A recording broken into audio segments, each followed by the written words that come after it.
இதெல்லாம் பண்ணதால தான் லைஃப் ஃபெயிலியர்லேருந்து சக்ஸஸை நோக்கி போக ஆரம்பிச்சுது.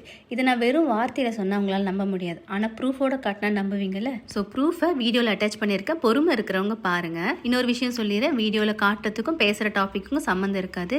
ஏன்னா ஒரு ஹவுஸ் ஒய்ஃப் அவளோட லைஃப்பில் எப்படி சக்ஸஸ் நோக்கி போகிறாளோ அதை அவளோட பார்வையில் தான் உங்களுக்கு காட்ட முடியும். அதனால் நீங்கள் ஆடியோ மட்டும் கேட்டால் கூட போதும். லாஸ்ட்டாக போட்ட வீடியோவில் 30 மினிட்ஸ் ரூலை ஃபாலோ பண்ணி தான் லைஃப்பில் சக்ஸஸை கொஞ்சம் கொஞ்சமாக கொண்டு வந்தேன்னு சொன்னேன். அதோட கண்டினியூஷன் தான் இதுன்னு வச்சுக்கோங்க. பார்க்காதவங்க அந்த வீடியோ பார்த்துட்டு வாங்க, இன்னும் கிளாரிட்டி கிடைக்கும் உங்களுக்கு.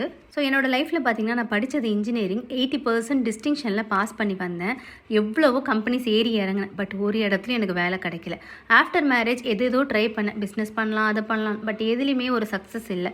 ஒரு 10 வருஷமாக இதே மைண்ட் செட்டில் நானுமே இருந்துட்டேன். ஒன்று ட்ரை பண்ணுவேன், அது ஃபெயிலியர் ஆகும். இதே கண்டினியூஷன் ப்ராசஸில் நான் மாட்டிகிட்டு இருந்தேன். பட் அதெல்லாம் ஒரு பக்கம் இருந்தாலும் இப்போ திடீர்னு அதிகமாக தோண ஆரம்பிச்சது, லைஃப்பில் எதையுமே சாதிக்கலைன்னா அவங்க வேஸ்ட்டு, என்னால் எதுவுமே மூவ் பண்ண முடியல, அடுத்த ஸ்டேஜ் போகவே முடியலன்னு ஒரு டிப்ரெஷனுக்குள்ளவே போயிட்டேன். அதுக்கப்புறம் ஸ்டார்ட் பண்ணது தான் இந்த 30 மினிட்ஸ் ரூல். அதுக்கப்புறம் தான் லைஃப்பில் கொஞ்சம் கொஞ்சமாக எல்லாத்துக்கும் ஆன்சர் கிடைக்க ஆரம்பிச்சது.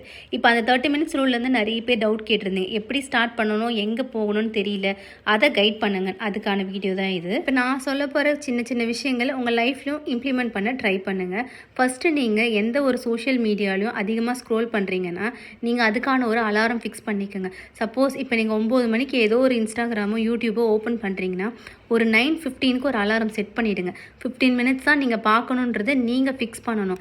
இல்லைனா அது ஃபிக்ஸ் பண்ணி உங்கள் டைமை மொத்தமே சாப்பிட்ரும். இந்த மாதிரி எடுக்கும்போது உங்கள் மென்டலி நீங்கள் ரொம்ப ட்ரெயின் ஆகிடுவீங்க. அடுத்த ஸ்டேஜ் எதுவுமே உங்களால் பண்ண முடியாது. அடுத்தது தள்ளி போடுற பழக்கத்தை கொஞ்சம் கொஞ்சமாக ஸ்டாப் பண்ணணும். நானுமே எந்த ஒரு விஷயத்தையும் இன்றைக்கி பண்ணணும்னா இன்றைக்கி பண்ண மாட்டேன். 3 நாள் ஆகும் அந்த வேலையை பண்ணுறதுக்கு. அதை நீங்கள் தான் ஸ்டாப் பண்ணணும். அது ஸ்டாப் பண்ணுறதுக்கு ஒரு ஈஸியான வழி சொல்கிறேன். ஒரு வேலை எடுக்கிறீங்க, அது 1 மணி நேரம் உங்களுக்கு ஆகும்னா நீங்கள் ஃபஸ்ட்டு 10 மினிட்ஸ் மட்டும் நான் அந்த வேலையை பண்ண போகிறேன்னு இன்றைக்கி ஸ்டார்ட் பண்ணுங்கள். அதுக்கும் ஒரு டைம் செட் பண்ணுங்கள். அந்த 10 மினிட்ஸில் உங்களால் முடிக்க முடிகிற அளவுக்கு நீங்கள் பண்ணுங்கள். அதுவே போதும். அதை நீங்கள் ஃபஸ்ட்டு டே ஸ்டார்ட் பண்ணிங்கன்னா அடுத்த நாள் அந்த 10 மினிட்ஸ் பண்ணணும்னு உங்களுக்கு ஒரு ஆசை வரும். ஸோ அப்படி தான் நீங்கள் இந்த ப்ரொகாஸ்டினேஷனை அவாய்ட் பண்ண முடியும். அடுத்தது உங்களை மற்றவங்களோட கம்பேர் பண்ணுறது. நான் ஃபெயிலியர் ஃபேஸில் இருந்த மொத்த டைமே நான் ஏதோ ஒரு வகையில் என்னை இன்னொருத்தரோட கம்பேர் பண்ணிகிட்டே இருந்தேன். அது எனக்கு தெரிஞ்சவங்களாக இருந்தாலும் சரி, தெரியாதவங்களாக இருந்தாலும் சரி. ஒரு சோஷியல் மீடியாவில் ஒரு ரீல்ஸே போடணும்னு நான் ஆசைப்பட்டாலும் இதை போடுறமே இவ்வளோ பேர் ரீல்ஸ் பண்ணுறாங்களே, இதுக்கு நடுவில் நம்மளுக்கு ரீச் ஆகுமா? இவ்வளோ பேர் வீடியோஸ் போடுறாங்களே, நம்ம வீடியோ போயிடுமா? இவ்வளோ பேர் பிஸ்னஸ் பண்ணுறாங்களே, நம்ம பிஸ்னஸ் போயிடுமா? இந்த ஒரு மைண்ட் செட் எனக்கு தொடர்ந்து இருந்துகிட்டே தான் இருந்தது. இதுக்கு முக்கியமான காரணம் என்ன பார்த்தீங்கன்னா, ஏதோ ஒரு ஸ்டேஜில் நம்மளை யாரோ டிமோட்டிவேட் பண்ணி வளர்த்துருக்காங்க. அது யாராக வேணால் இருக்கலாம். உங்கள் பேரண்ட்ஸாகவும் இருக்கலாம், இல்லை கிராண்ட் பேரண்ட்ஸாக இருக்கலாம், இல்லை உங்கள் ஃப்ரெண்ட்ஸாக இருக்கலாம், இல்லை உங்கள் டீச்சர்ஸாக இருக்கலாம். ஏதோ ஒரு ஸ்டேஜில் யாரோ சொன்ன வார்த்தை உங்கள் ஆழ் மனசில் பதிஞ்சிருக்கு. அது நீங்கள் எந்த வேலை செஞ்சாலும் அதுதான் உங்களுக்கு ரிஃப்ளெக்ட் பண்ணும். ஸோ நீங்கள் முதல்ல மாற்ற வேண்டியது என்ன தெரியுமா? ஆழ் மனசை தாங்க. இது ரொம்ப கஷ்டமான ப்ராசஸ் தான் நானும் முதல்ல நினச்சேன். பட் இல்லை, இது ரொம்ப ஈஸியான ப்ராசஸ். ஒரு நாளில் ஒரு 3 முறை மட்டும் தனியாக போய் உட்காருங்க. உட்காந்து நீங்கள் உங்களுக்குள்ளவே சொல்லுங்கள், நான் எதையோ சாதிக்க பிறந்திருக்கேன், எனக்கு ஏதோ ஒரு நல்ல நேரம் வரப்போகுது, என் லைஃப்பில் நான் சேஞ்சஸ் பார்க்க போகிறேன், சக்ஸஸ் இப்போ வரப்போகுது. இதை நீங்கள் பாசிட்டிவாக சொல்லுங்கள். உங்கள் ஆழ் மனசுக்கு நீங்கள் சொல்லுங்கள். நீங்கள் இதை மேனிஃபெஸ்டேஷன் கூட நினைக்க வேண்டாம். உங்கள் ஆழ் மனசுக்கு நீங்கள் ஏதோ ஒரு பாயிண்டில் அதை சேஞ்ச் பண்ண போகிறீங்க. நீங்கள் ஃபெயிலியர்லேருந்து சக்ஸஸ் வரணும்னா நீங்கள் அதை மாற்றினாலே போதும். உங்களுக்கு எல்லாமே சேஞ்ச் ஆகிடும். இது உங்களுக்கு ஈஸியாக யாரும் சொல்ல மாட்டாங்க. இது நான் ப்ராக்டிக்கலாக பண்ணது. அதோட ரிசல்ட்டும் நான் காட்டுறேன் பாருங்கள். அடுத்ததாக ஃபுட் ஹேபிட்ஸ். கொஞ்சமாவது நீங்கள் ஃபுட்டு மாற்றியே ஆகணுங்க. இப்போ இருக்கிற காலகட்டத்தில் நம்ம சாப்பிட்ற எல்லா ஃபுட்டுமே ஏதோ ஒரு இடத்துல நம்மளை அஃபெக்ட் பண்ணுது. அதை நம்ம டைரெக்டாக தெரியாது, இன்டைரக்டாக ரொம்பவே அஃபெக்ட் பண்ணுது. ஹெல்த்தை மட்டும் இல்லைங்க, அது உங்கள் மென்டல் பீஸையுமே அஃபெக்ட் பண்ணுது. ஸோ கொஞ்சம் ஃபுட்டை சாப்பிடும்போது இனிமேல் கொஞ்சம் யோசித்து நல்ல ஃபுட்டாக செலக்ட் பண்ணி சாப்பிடுங்க. குறிக்கோளை ஒன்று செலக்ட் பண்ணுறோம், ஆனால் நோக்கத்தை நம்ம வச்சுக்கவே மாட்டோம். எப்படி சொல்கிறேன்னா, நான் இதுக்கு முன்னாடி ஒரு சேனல் ஆரம்பித்து அதில் வீடியோ போட்டு மானிட்டைஸ்லேருந்து அது டிமானிட்டைஸ்மே ஆயிடுச்சு. அப்போ எனக்கு குறிக்கோள் என்னென்னா காசு வரணும், எப்படியாவது சம்பாதிக்கணும், காசு வரணுன்றதே குறிக்கோளை வச்சுருந்தேனே தவிர எனக்கு அதில் நோக்கமே இல்லாமல் இருந்துச்சு. எந்த நோக்கத்துக்காக நம்ம வீடியோ போடுறோம், எதுக்காக நம்மளுக்கு காசு வரணும்னு. இப்போ எனக்கு நோக்கம் கிளியராக இருக்குது. என்னோடய வீடியோஸ் மூலம் ஒருத்தரோட லைஃப் மாறிச்சுனா கூட போதும், எனக்கு அதுவே போதும். இப்போ எனக்கு மணின்றது செகண்டரி ஆகிடுச்சு. பணத்து பின்னாடியே ரொம்ப ஆர்வமாக ஓடிட்டு இருந்தேன்னா இப்போ பணம் வருதுனாலுமே இப்போ அது எனக்கு பெருசாக தெரியல. ஏன்னா என் நோக்கத்தில் நான் கிளியராக இருக்கேன். எனக்கு நீங்கள் பண்ண கமெண்ட்ஸ்லையுமே அது எனக்கு ரொம்பவே பிடிச்சிருந்தது. ஸோ நீங்கள் நோக்கத்தை கிளியராக வைங்க, குறிக்கோளை நெக்ஸ்ட்டாக வைங்க. பணம்ன்றது செகண்டரியாக வைங்க. எதுக்காக நம்ம இதை பண்ணுறோம் அப்படின்றது நீங்கள் ஸ்டார்ட் பண்ணிங்கன்னா அதோட சைக்கிள் உங்களுக்கு ஈஸியாக பணம் வந்து சேர்ந்துடும். அடுத்ததாக சைலண்ட் மெத்தட்ன்றது ரொம்ப முக்கியங்க. ஒரு நாளில் ஒரு 10 நிமிஷமாவது உங்கள் கூட நீங்கள் பேசியே ஆகணும்.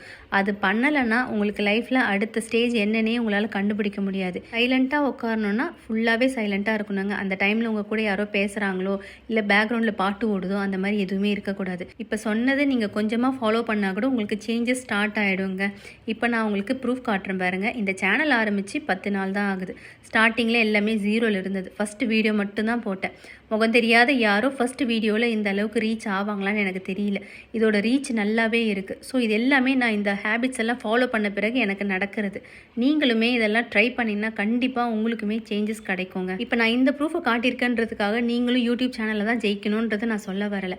இப்போ நீங்கள் யாரோ ஒருத்தர் வேலை தேடி தேடி அழுத்து போய் வேலை கிடைக்கல, கல்யாணம் பண்ணணும்னு ஆசைப்பட்டு கல்யாணம் நடக்கலை, இல்லை குழந்தைக்கு ரொம்ப ஆசைப்பட்டு கிடைக்கல, இந்த மாதிரி ஒரு சுச்சுவேஷன் இருக்கீங்கன்னா இதை நீங்கள் முதல்ல உங்ககிட்டேருந்து ஒரு சேஞ்சஸை ஸ்டார்ட் பண்ணுங்கள். எல்லாமே ஒன்று ஒன்றும் மாறிட்டே வருங்க. கண்டிப்பாக மாறும், நான் அடித்து சொல்கிறேன். எவ்வளவோ ஃபெயிலியர்ஸ் பார்த்தேன்னா கடைசி வரைக்கும் என் லைஃப் ஃபெயிலியரில் தான் இருக்கும்னு நினச்சேன். பட் இல்லை, நான் என்னென்னா மாற்றிக்கிட்டே வரேன். என் சப்கான்ஷியஸ் மைண்டை கம்ப்ளீட்டாக மாற்ற ட்ரை பண்ணிகிட்ருக்கேன். அதை ஃபஸ்ட்லேருந்து நான் ரீவயரிங் பண்ணுறேன். ஸோ எனக்கு எல்லாமே மாறிட்டு வருது. நீங்கள் உங்கள் லைஃப்பில் என்ன அச்சீவ் பண்ண ஆசைப்படுறீங்களோ அதை ஃபஸ்ட்டு உங்கள் சப்கான்ஷியஸ் மைண்டுக்கு சொல்லுங்கள். சொல்ல ஆரம்பிச்சிங்கன்னா அது உங்களுக்கு அடுத்தடுத்த ஸ்டேஜை கண்ணு முன்னாடி காட்டுங்க. இது உண்மையாக நடக்கிற விஷயம். யூடியூப்பில் எல்லாமே ஃபெயில் ஆகிட்டு இருந்தேன்னா இப்போ கொஞ்சமாக சக்ஸஸை நோக்கி போக ஆரம்பிச்சிருக்கேன். சேனல் பேர் வேள்வியான ஆரம்பித்தது காரணம் என் பிஸ்னஸ் பேர் நான் அதை தான் வச்சேன். அதில் ஃபெயிலியர் ஆனேன். பட் இல்லை, அதை நான் திருப்பியுமே சக்ஸஸ் ஆக்குவேன்றதுக்காக தான் அந்த பேரை சேனலுக்கு மாற்றிருக்கேன். இப்போ வீடியோவில் சொன்ன ஏதாவது ஒரு பழக்கம் உங்களுக்கு புரியல, தெரியல, டீட்டெயிலாக வேணும்னு நினச்சிங்கன்னா கமெண்ட்டில் அந்த ஒரு பார்ட்டை செலக்ட் பண்ணி அதை பற்றி டீட்டெயிலாக பேச சொல்லுங்கள். அடுத்த வீடியோவில் கண்டிப்பாக உங்களுக்காக நான் பேசுகிறேன். வீடியோவை பொறுமையாக பார்த்து இவ்வளோ பேருக்குமே நன்றி. இனிமேல் உங்கள் லைஃப்பில் சக்ஸஸ் மட்டும்தாங்க இருக்கும். ஃபெயிலியர்ன்ற வார்த்தை கனவுல கூட நீங்கள் நினைக்காதீங்க. லைஃப் முன்னாடி போகிறத ரியலைஸ் பண்ணுவீங்க. ரியலைஸ் பண்ணவங்க கமெண்ட்டில் வந்து சொல்லுங்கள். முடிக்கிறதுக்கு முன்னாடி முக்கியமான விஷயம் சொல்கிறேன். எல்லாருக்கும் தேங்க்யூ சொல்ல ஸ்டார்ட் பண்ணுங்கள். ஒரு தேங்க்யூ நீங்கள் சொல்லும்போது உங்களுக்கு 4 தேங்க்யூ சொல்கிற மாதிரி நல்ல விஷயங்கள் நடக்க ஆரம்பிச்சிருக்கும்.